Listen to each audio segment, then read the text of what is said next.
All right, you ready? I am ready. Hey everyone, welcome back to Five Questions With. My name is Cory, and today I'm sitting down with Missy Carvalho. Hey, everybody.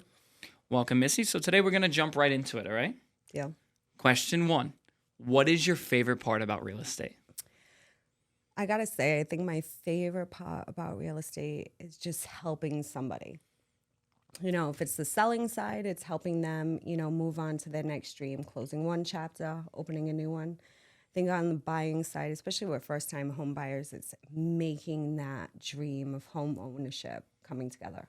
So you really connect with your clients. I've kind of been able to experience it firsthand and talk to you. They basically become part of your family. They do. I end up learning about, their entire family, birthdays, certain moments that it's happened to them. But I think that's like an important thing. I need them to trust me, Absolutely. and there's so many intricate pieces, so many ways we could, the deal can fall apart or whatever the case may be. And I just want to be there to make sure I can keep it all together. That makes sense. It actually leads me right into my second question. So for question 2, how do you handle bumps in the road in a real estate transaction? I think one thing big about me is when I'm talking to my sellers, I kind of tell them these are the things that could happen. I'm here. I will negotiate for you, and things have happened. So do you think it's important to set expectations with them? Yes. And that's an important part of setting expectations early on in the transaction. Absolutely. And even with, buyers, it's one thing to be like, oh, we have to put down this amount, but there's extras that come with it. They have to be prepared for that, so right from the get-go, it's like, yes, FHA, 3.5% down. They have that number in their head. It's not just that number. There's more to it, and they need to know that in the beginning. That's important. That's great. Setting the correct expectations with them, giving them all of the information, because you're especially you're not just in this for one sale. Really You not. want to make sure that your client buys a house, they're happy with the house, and they know all of the numbers, all of the math kind of going into it. And I want them to remember me too. I want to be there, if life events change, things of that nature. I want them to come back to me like, hey, want to sell this one, want to move on to my next. Or, if they do find a bump in the road, just because we're out of contract doesn't mean you can't talk to me. You can't ask for advice, or I can't just be there for you as a human being. That's important. So you're literally the lifetime real estate advisor for your clients. I try to be. You're not just transactional. You want No. to stick with them whether there's a deal tied to it or not. And I hope that has gone across to my clients. Well, absolutely. I think you have a ton of 5-star reviews that back that up. And I've been able to do multiple deals with people, things of that nature. And I do talk to them. I really do. I call them, see how they're doing. They've even called me. That's awesome. Good. No, that's great that you kind of become like a family with them. I mean, even when I'm going through the transaction, sometimes I'm like, wow, I talk to these people more than my own family. It is so true. And, do we want to answer the phone at 9:00 at night all the time? No. Yeah. But there will be a moment that they'll call and, you just need to comment down. They read something on Google.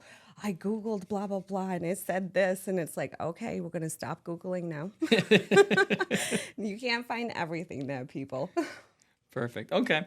So now, everything we just spoke about business, I'd like to know Missy a little bit more. So I'm going to ask you this question, which I think is interesting. If you could live anywhere, do you prefer a more urban environment or a more rural?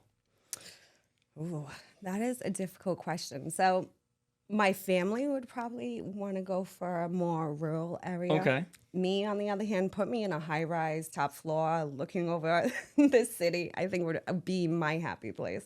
So I'm kind of in the in-between. Okay. So what about the city do you like? Is it the hustle and bustle? I do. I like that. I like the noise. Quiet, I don't know. I'm just not meant to sit in quiet all the time. I actually agree with you. When I answer that question, it's city.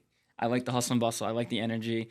Again, maybe it's if I got to drive 15, 20 minutes for something, I don't want to do it. I don't want to go. I don't want to leave. I like being able to walk out of the house or get to something or order something quick. I agree. And I love the different cultures that kind Yeah. of mesh in with the city.